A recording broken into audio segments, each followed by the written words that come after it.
on your side. More. Good, more. Stop. Okay.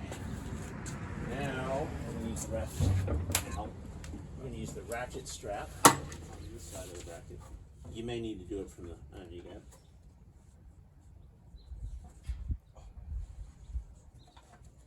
Yep.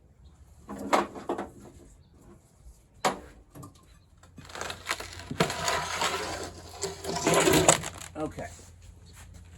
You can now get on the grab. You're looking at the right thing there.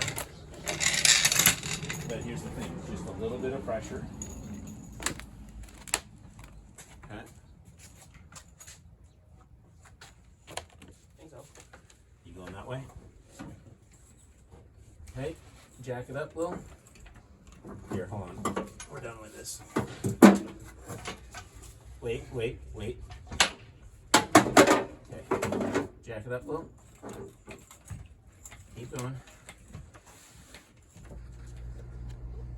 So I've learned a little bit. Right up in here is going to have to get cut out. So I'm going to go from there over and then down, keeping that bulkhead piece for strength.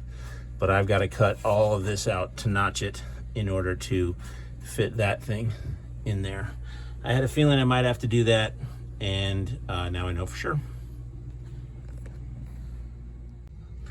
Under the front left fender, I can see why removing the fender might make life easier. Yeah. But whatever.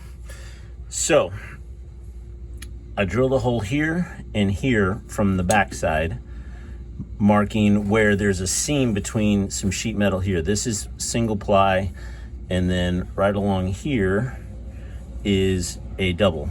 So I'm going to notch out here. I think that'll give me enough clearance. Trying to avoid this. That's the Speedo cable thing, along with losing some paint. I want to keep that, obviously. Speedo cable runs down and then out right here. So I'm going to try this notch and then move it into place. And then if I need to, I'll whittle at it forward. And as far as back here, I'll probably just round it over a little bit with the sander. Tools I'm using. Don't feel like I can get my full-on grinder in there. So I've got an air one that I think will give me some good arc to it.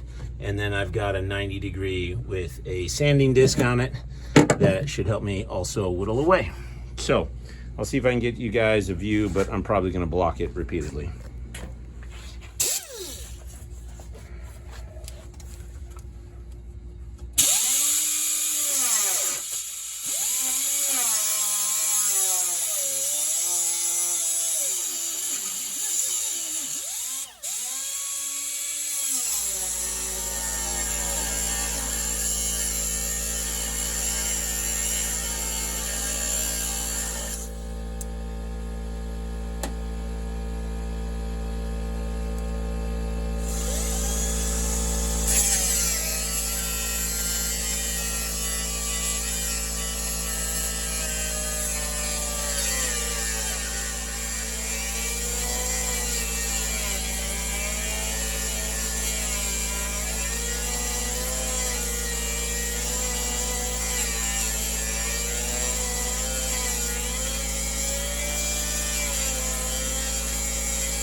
Two hours later.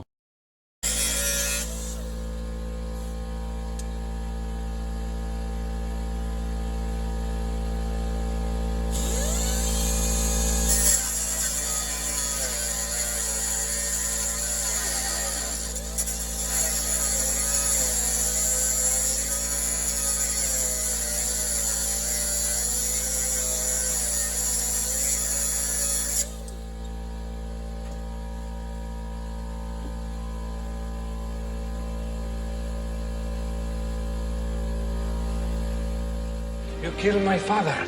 Prepare to die.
the air compressor tool had just no testicles whatsoever. So, yeah, should have started with the electric one in the first place. Grinders for the win. All right, so now I'm going to use the air compressor to sand that up a little bit and then give it a light coat of matte paint and then move on to the other side.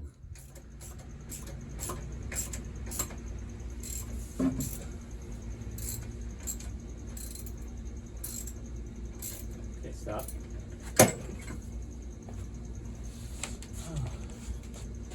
Okay, so now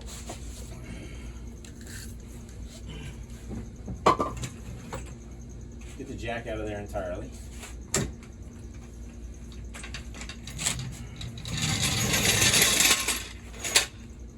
I don't know how lined up it is. I can't see anything anymore. How lined up the bolts are? Yep. They're both ready to start.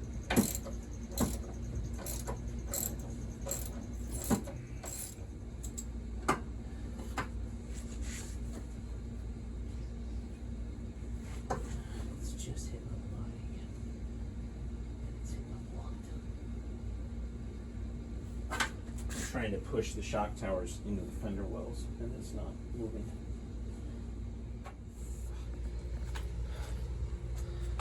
Well, it's in, but holy hell, what a project. Okay.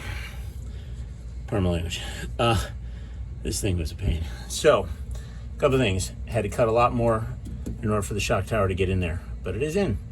Cutting and a hammer. I had to cut out sheet metal, and then I mashed stuff up this way for some ground clearance, or for some clearance. If you look over here, there you can see cut up underneath this piece. Had to hammer this part here with the holes, hammer that up out of the way, and then cut some more over there. Same on this side. Had to get some cutting up in there. However, this structure makes this thing nice and solid. Yeah. Whew. Second thing I did, or I learned, I cut as close as I could. See, you see the bracket down in there. I hope you can see that. That's the bracket. I cut my pipe to take out the 2 inches as close as possible to that bracket. And then I didn't grind down my welds. You remember I told you I wasn't going to grind them down. I should have ground them down on the back side. So that's a tip for you guys. Grind it down on the back side, because if you do that, it then doesn't change the diameter of the pipe. Because I had a weld in here, like right behind this part right here. If you can see that, let's see. There's a better angle. My weld is right here and right here. And because of that, I've essentially, because I didn't grind it down, I've increased the diameter of the pipe, which makes it not fit quite as perfectly in here.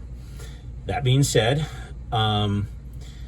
with some great effort from my son, gotta love a 17-year-old with strong legs, pushing in from the front, he was able to get it up. We got it in these holes. We got these screws mounted first, so it was dangling. Then we pushed from the front up into the cradle.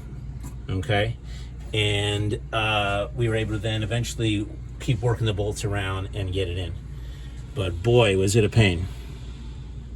So again, keep it in mind that your welds, you may want to grind them down on the back side at minimum, so that you don't have any clearance issues like I did. But you look underneath,